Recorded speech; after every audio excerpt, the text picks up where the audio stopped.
Hello குட்டீஸ், இவங்க யார் தெரியுமா? இவங்க தான் சடோகா சசாக்கி. சரியா? இவங்க எங்கே பிறந்தாங்க தெரியுமா? இவங்க அதாவது ஹிரோஷிமா அப்படிங்கிற ஊரில் பிறந்தாங்க. 1943 ஜனவரி 7 தான் பிறந்தாங்க இவங்க. சரியா? இவங்க வீடு பார்த்தீங்கன்னா மிசாசா அப்படிங்கிற ஒரு பாலம் பக்கத்தில் இருந்துச்சு. இவங்களுக்கு 2 வயசாக இருக்கும்போது, சரியா, இவங்க ஊரில் ஒரு ஈவு இறக்கமற்ற ஒரு செயல் நடந்துச்சு. என்ன தெரியுமா? செகண்ட் வேர்ல்டு வார் கேள்விப்பட்டிருக்கீங்களா? 2ஆம் உலகப் போர். இது வந்து ஜப்பான் நாட்டை சரணடைய வைக்கணும், சரண்டர் பண்ணி வைக்கணும் அமெரிக்கா அப்படின்னு சொல்லிட்டு அமெரிக்கா என்ன பண்ணுது? அணுகுண்டை வீசிச்சு. ஓகேவா? அதாவது ஆகஸ்ட் 6 அப்போ 1945 ஆகஸ்ட் 6 அப்போ இந்த அணுகுண்டை வீசுது.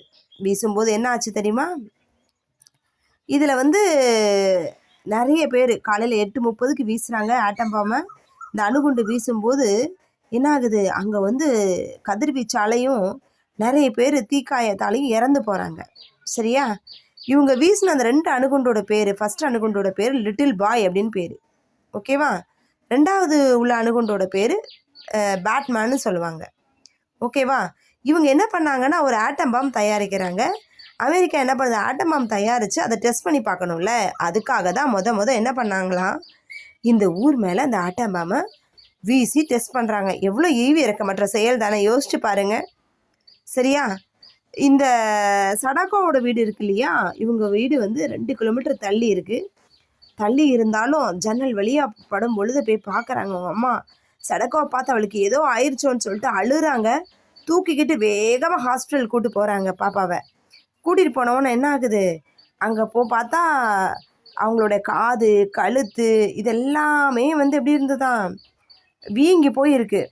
சரியா? அடுத்து வந்து பார்த்தீங்கன்னா அப்படி ப்ளூ கலரில் அப்படியே வந்து புள்ளி புள்ளியாக இருக்குது. அவங்க அம்மாவுக்கு அழுக தாழலை. தன்னோட குழந்தைக்கு என்னமோ ஆயிடுச்சுன்னு சொல்லிட்டு என்ன பண்ணுறாங்க? பயந்துட்டே இருக்காங்க. சரியா? அப்போ அவங்களுக்கு டெஸ்ட் பண்ணும்போது கடைசியில் வந்து பார்த்தீங்கன்னா இவங்களுக்கு ரத்தத்தில் புற்றுநோய் இருக்குங்கிறத கண்டுபிடிக்கிறாங்க. ஓகே. அப்போ இவங்களுக்கு ஒரு ஃப்ரெண்டு இருந்தா. நமக்கெலாம் ஃப்ரெண்ட்ஸ் இருக்காங்கல்ல, உங்களுக்கெலாம் ஃப்ரெண்ட்ஸ் இருக்காங்களா இல்லையா? அதே மாதிரி சடோகோவுக்கும் ஃப்ரெண்டு இருந்தாங்க. ஓகேவா? அந்த சடோகோவோட ஃப்ரெண்ட் என்ன பண்ணுறாங்க? சடோகோவை பார்க்க போகிறாங்க. பார்க்க போகும்போது சடோகோ கிட்ட கேட்குறாங்க, உனக்கு என்ன ஆச்சு? ஏன் உனக்கு அடிபட்டிருக்குல்ல, நம்மளாம் கேட்போம், விசாரிப்போம்ல. அதே மாதிரி சடோகோவையும் விசாரிக்கிறாங்க. உனக்கு ஏன் வந்து இந்த மாதிரிலாம் பிரச்சனை வருதுல்ல, ஸோ எதனால் இது நடந்துச்சு அப்படின்னு சொல்லி விசாரித்து அவங்களுக்கு என்ன பண்ணணும், ஏதாவது ஒரு க்யூர் ரெமெடி கொடுக்கணும்ல. அப்போ சடோகோவுக்கு ஹெல்ப் பண்ணுறதுக்காக அவங்க என்ன பண்ணுறாங்க, ஒரு சூப்பரான தீம் சொல்கிறாங்க. இப்போ பாருங்கள், அந்த இன்னொரு முறை நீங்கள் சடோகோவை பார்க்கணும். இமேஜ் பார்க்கும்போது பாருங்கள், நம்மள மாதிரி ஒரு குட்டி பொண்ணு தானே இவன்னு உங்களுக்கு ஒரு வைப்ரேஷன் வரணும். சரியா? இவளோட ஃப்ரெண்டு இருக்கால, இவளோட ஃப்ரெண்டு வந்து பார்த்தீங்கன்னா ஹெமாட்டான்னு பேர். ஓகேவா? சிசக்கோ சமட்டான்னு பேர். இவ வந்து என்ன பண்ணுறா, ஒரு கோல்டன் கலரில், ஓகே, கோல்டன் கலரில் அந்த காகிதத்தாள்னு சொல்லுவாங்கள்ல, அந்த பேப்பரில் அவள் என்ன பண்ணுறா, கொக்கு செஞ்சு கொடுப்பாள். ஓகேவா? அதுக்கு பேர் ஓரிகேமின்னு பேர். ஓரிகேமின்னா இப்போலாம் பார்த்தீங்களா, உங்களுக்குலாம் கலர் பேப்பர்ஸ் கொடுப்பாங்க. டிஃப்ரெண்ட் கலர் பேப்பர்ஸ் கொடுத்து அதில் டிஃப்ரெண்ட்டாக என்ன பண்ணுங்கள், நிறைய பண்ணுங்கன்னு சொல்லுவாங்க. அதே மாதிரி இப்போது சடகோவுக்கு என்ன பண்ணுறாங்க, ஒரு 1000 கொக்கு பண்ணுங்கன்னு சொல்லி கொடுக்குறாங்க. அப்போ என்ன பண்ணுறா, கிட்டத்தட்ட 644 கொக்கு செய்கிற, 644 கொக்கு மட்டும்தான் அவளால் செய்ய முடிஞ்சது. அந்த 1000 கொக்கு செய்கிறதுக்கு முன்னாடி என்ன பண்ணுறா, இறந்துடுறா. ஓகேவா? ஸோ இவ வந்து பாருங்களேன், அவனுங்க ஊரில் நிறைய பேர் இருந்தாங்க. ஆனால் அதுக்கு சாட்சியாக இருந்த ஒரே பெண் அப்படின்னு சொன்னால் இந்த சடகோ தான். இவங்க இறக்கும்போது அப்புறம் என்ன பண்ணுறாங்க, இந்த பொண்ணு வந்து இந்த பொண்ணை நம்ம ஏன் நினைவு கொள்ளணும்? இன்னைக்கு அந்த ஹிரோஷிமா நாகசாகி அந்த இன்சிடென்ட் நடந்துச்சு இல்லை, ஹிரோஷிமா நாகசாகி, ஓகே, இந்த அணுகுண்டு வீச்சை நடத்தினாங்கல்ல, அதுக்கு ஒரு சாதாரண, இப்போ வந்து பார்த்தீங்கன்னா ஒரு ஊருக்கு நம்ம போகிறோம், ஊருக்கு கிளம்பி போகும்போது என்ன பண்ணுவோம், ட்ரெயினில் போகிறோன்னு வச்சுக்கோங்களேன், அங்கே உள்ள ட்ரெயின் முழுக்க என்ன பண்ணுது, நிறைய அணுகுண்டாக இருக்குது, நிறைய பேர் செத்து கிடக்குறாங்க, காரணமே தெரியல. ஒரு வண்டி மட்டும் தான் நிற்குது. எல்லாரும் போய் இறங்கி பார்க்குறாங்க, என்னடா இது, ஒரு வண்டி வந்து நிற்குது, நிறைய பேர் இறந்து கிடக்காங்களே, அதுக்கு சாட்சி யாருமே இல்லையே. ஆனால் இந்த இன்சிடெண்ட்டுக்கு சாட்சியாக உயிர் தப்பிய பெண் தான் யாரு, இந்த சடாக்கோ. இன்னைக்கு பாருங்க, இது ஒரு ஆதாரமாகி இந்த கதிர்வீச்சால் பாதிக்கப்பட்டது ரேடியேஷன்னு சொல்லுவாங்கள்ல, அதனால தான் வந்து பாருங்கள் தூத்துக்குடியிலேயே கூட இந்த அந்த அதாவது எந்திரமயமாக்கப்பட்ட சில விஷயங்கள் செய்யும் பொழுது என்ன பண்ணுது, மக்களுக்கு நோய்கள் உருவாகும்.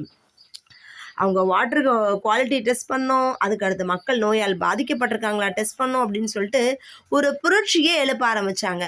இந்த மாதிரி ரேடியேஷனால் இவ்வளோ பாதிப்புங்கிறதுக்கு உண்மையே ஒரு போட்டுதலுக்கான விஷயம் தானே இது, சரியா? ஓகே. ஸோ இவ வந்து சின்ன குழந்தை இல்லை. ஸோ பள்ளி தோழர்கள் கூட என்ன ஜப்பானில் இருக்கக்கூடிய எல்லா குழந்தைகளும் இணைஞ்சி திரட்டி தான் இந்த ஹிரோஷிமாவில் வந்து 1958 சடகோவுக்கு என்ன பண்ணாங்க, ஒரு அமைதி பூங்காவை திறந்தாங்களாம். இந்த அமைதி பூங்காவில் தான் என்ன பண்ணுவாங்க, சிலை அமைச்சாங்க. சிலை வச்சு ஒவ்வொரு ஆண்டும் அந்த ஆகஸ்ட் 6ஆம் தேதி சடகோவோட சிலைக்கு பக்கத்தில் வந்து ஒரு லட்சக்கணக்கான கொக்குகளை செஞ்சு வைப்பாங்களாம், சரியா? இந்த உலக வரலாற்றில் இந்த அணுகுண்டுன்னு ஒரு இருக்குல்ல, ஆட்டம் பாம்னு ஒரு விஷயம் சொல்கிறோம்ல, இந்த அணுகுண்டை பயன்படுத்துறது இதுதான் முதல் முறை. இந்த அணுகுண்டோட தாக்கத்தால் இன்றைக்கி வந்து பார்த்தீங்க அப்படின்னா ஜப்பான் மக்களை நோயினால் அவதிப்பட்டு இறந்து இருக்காங்கல்ல. இதை வந்து இந்த துயர சம்பவம் இன்றைக்கும் இருக்கா அப்படின்னு பார்த்தீங்கன்னா, யார் யார் இந்த அணுகுண்டை தயாரிக்கிறாங்களோ நாங்கள் அனுமதிக்கவே மாட்டோம் அப்படின்னு சொல்லிட்டு எல்லாரும் உறுதி எடுக்கிறாங்க, சரியா? உலகில் வந்து பார்த்திங்கன்னா ஒரு பெரும்பான்மை நாடுகளில் அந்த அணுகுண்டுகள் கிடையவே கிடையாது. ஆனால் ஒரு சில நாடுகளில் ஏராளமான அணுகுண்டுகள் இருக்குது.